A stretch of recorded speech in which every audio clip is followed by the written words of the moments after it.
There's always something that needs a little fixing on Farpoint Farms.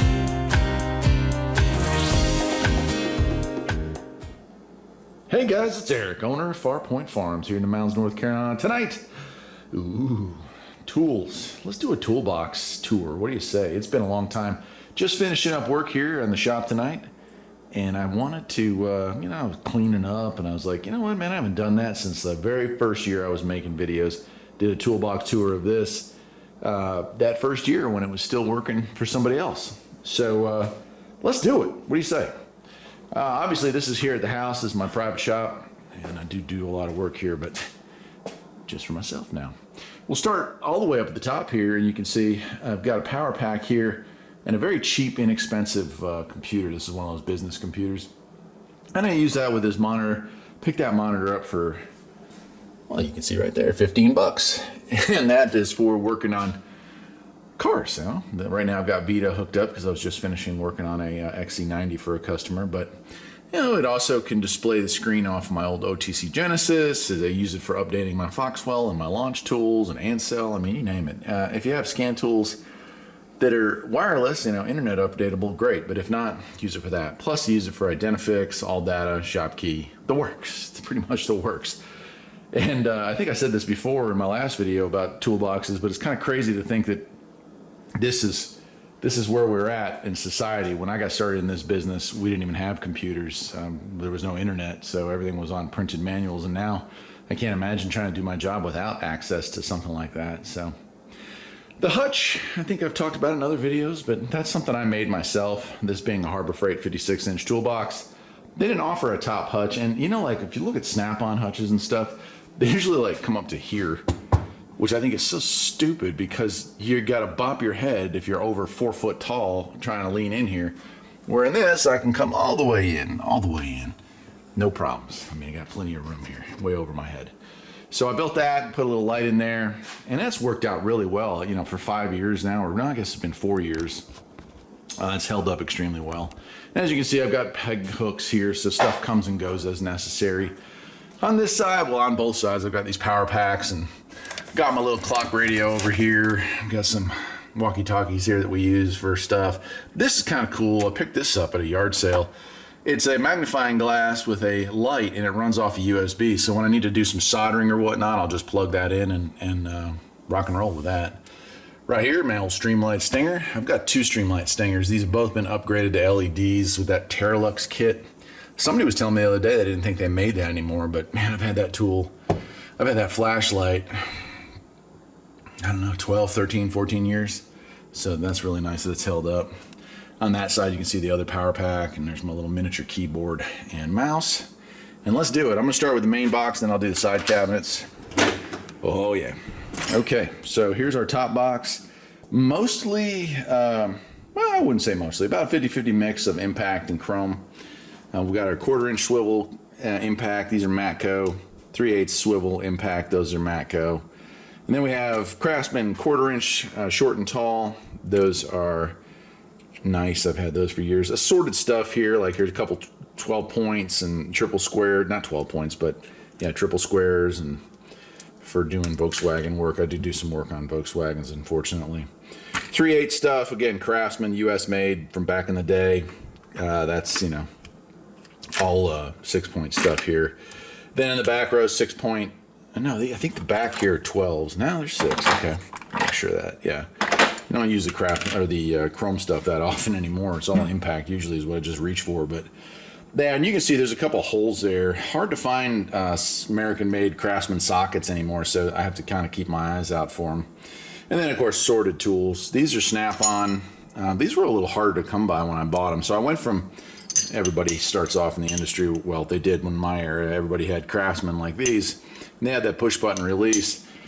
The Craftsman ratchets started getting a bad rap and started just being too many replacements. Like every year or every half a year, I was ended up replacing them.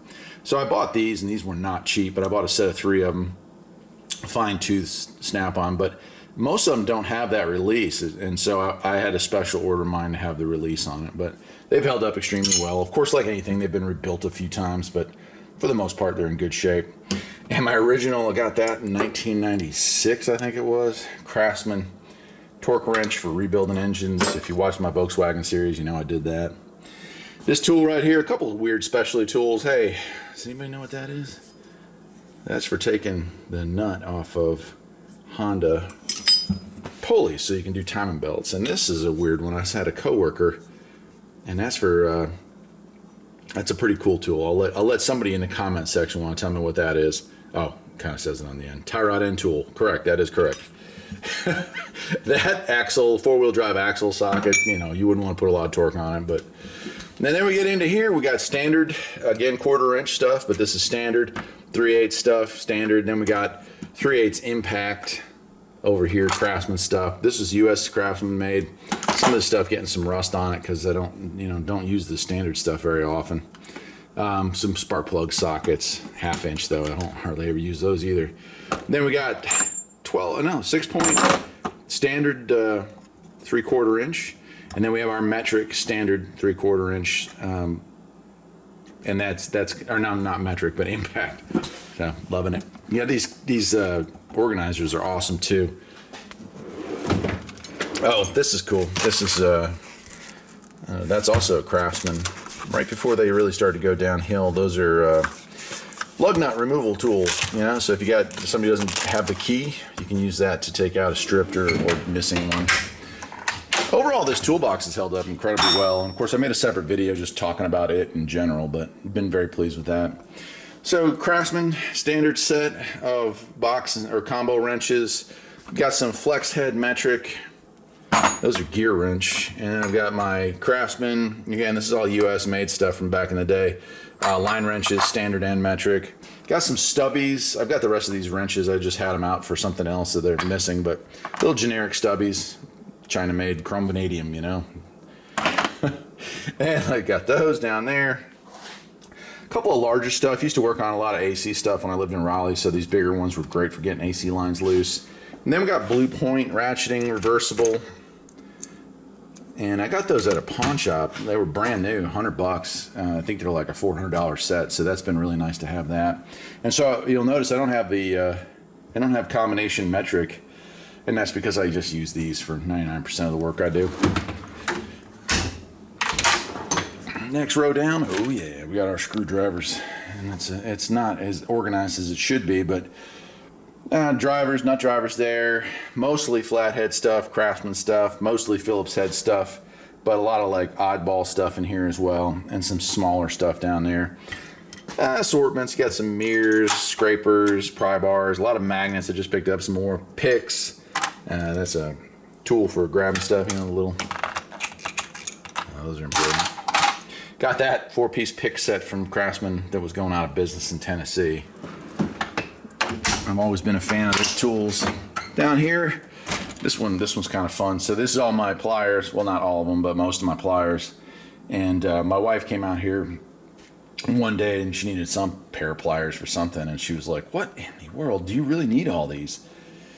And if you're a mechanic, the answer is, yeah, you do. It's sometimes you don't really want all of them, but you need them.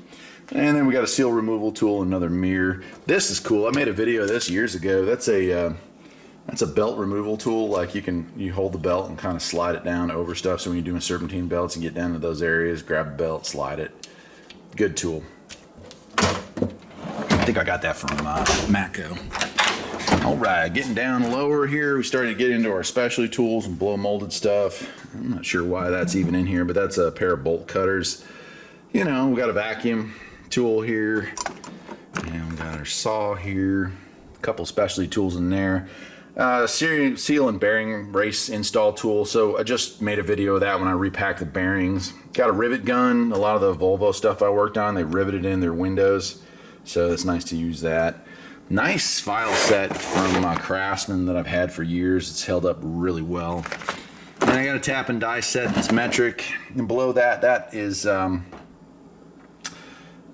Yeah, that's for Volvo timing belts, where you have to pull the heads or reset something.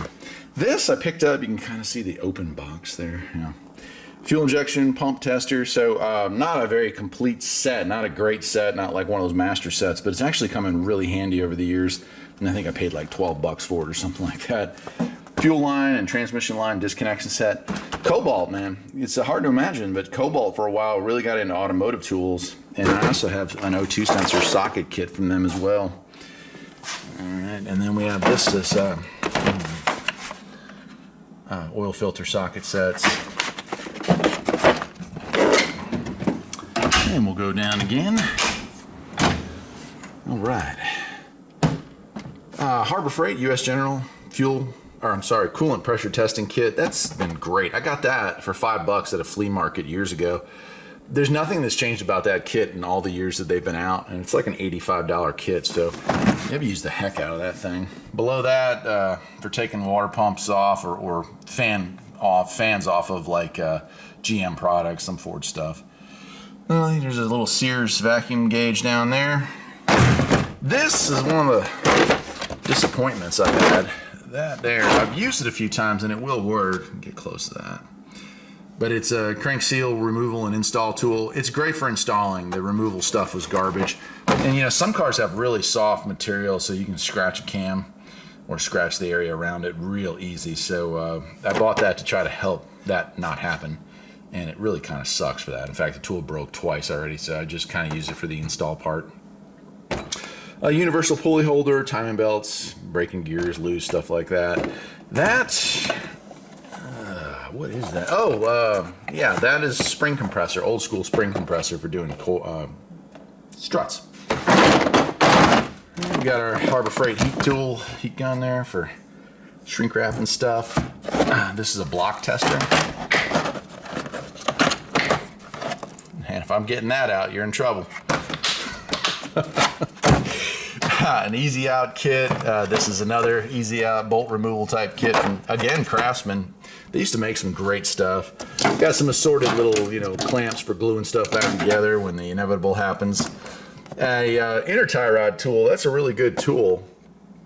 Not cheap, but that's one that if you're in the business, I'd recommend investing the money into. And then a Harbor Freight puller set. That was a very inexpensive set. I think I bought that long before Harbor Freight really became popular. All right, over here in the smaller drawers, this is kind of the catch-all. Everyone's got that. Pens, those are those Revmark. Those are good pens. You didn't see that. That doesn't exist there, but just assorted stuff here. Down here, digital micrometer, drill bits, reverse drill bits, and like an easy out kit. More drill bits. This is cool.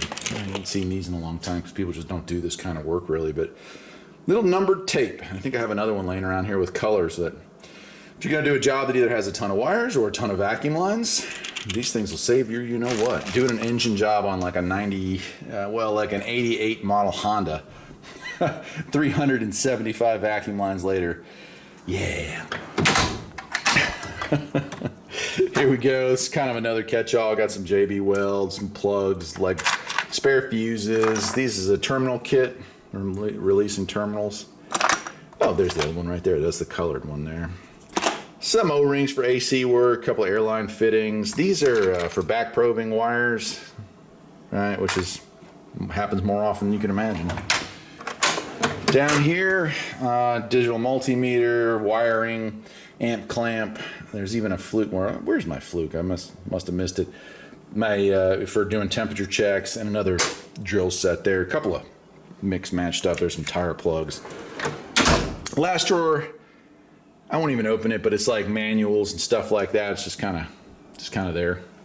All right, we'll go over to this side.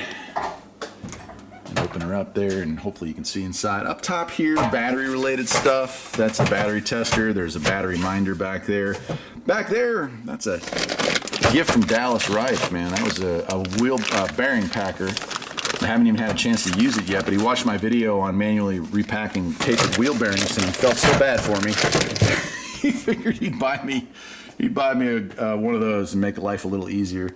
And lastly, over there, an OTC suction gun. So that's for, getting differential fluids in and out on cars you don't want to take everything off of. I've got a digital scope, I've got a oscilloscope. And so there's some wires there for that. My package of coveted diamond grip gloves. Those Microflex gloves are great. Little temperature checker. I think I got something for checking coolant level. Then down here we get into blow molded cases. Most of these are scan tools. There's the new one for doing tire pressure monitor systems. That's the launch and cell. There's a little torch kit. That's actually a radio, and there's my my monitor, my scope. Down here, these are all adapters for the OTC Genesis and the scope function that's on that. I've never made a video on that. I probably ought to. This bottom shelf, there's the Volvo dice. That's the Volkswagen VAG, I think it is, VAG. And this one here is the Toyota, I can't remember, mini VCI, I guess, but and all the extension cables and stuff like that. There's also some AC stuff in the back here, but the scan tools get used a lot more than the AC stuff up where I live right now. All right, let's go to the other side.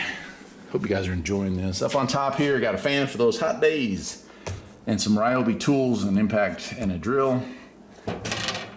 This I've had for ages. I think I got that on my honeymoon with my wife. It's one of these magnetic stick-ons. Binford Tools from Tool Time with Tim Taylor. All right, up here, a little manual temperature gauge for sticking into a radiator or AC vent. This, if you're pulling this out, you're having a bad day. What is that? Anybody know? That is a brake line bender or shaper, so you can make your brake lines have the right angles when you're replacing brake lines, and I hate replacing brake lines. This is a cool tool, wheel stud installer tool. I made a video on the Honda showing how to use that. You can use a nut and a washer, but this thing works much better, and it was cheap. There's my block tester fluid, and then one of those little micro torches for doing soldering. Down here, another little kind of catch-all, spare keys, compression tester, which I've had for 20 years. So it's lost some of its oomph, so it reads about 20 psi low, but I can still use that really well.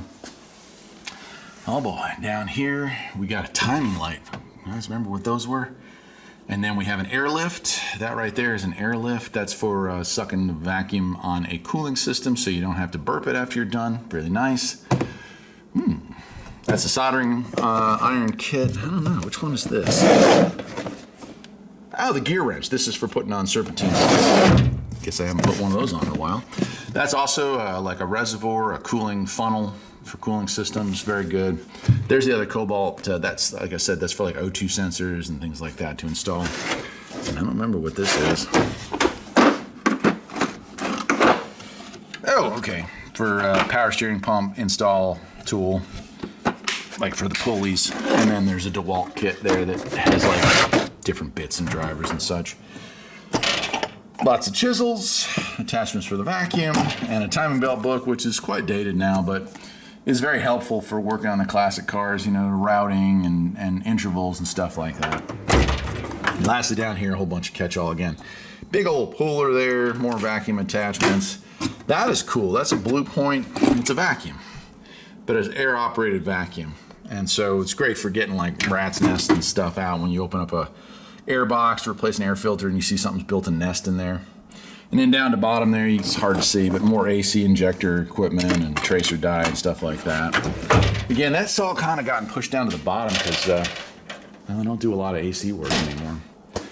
Here we are with the U.S. General. I don't know that I've ever done a toolbox tour on this. This is the U.S. General 5 cabinet or 5 drawer, and I've got an old Craftsman side box attached to it. And this is kind of like your tech box. This is what I work out of most of the time. Before I even go to that, though, I'll show you. I do have one of these nice little vacuum cleaners. It's also handy and hangs on the wall. I've got this, which I don't even know if I've put a video up on it, but it's one of those Braun under hood lights. I had one for ages, and it finally just expired due to age. So I replaced it with that, and I've been very happy with it.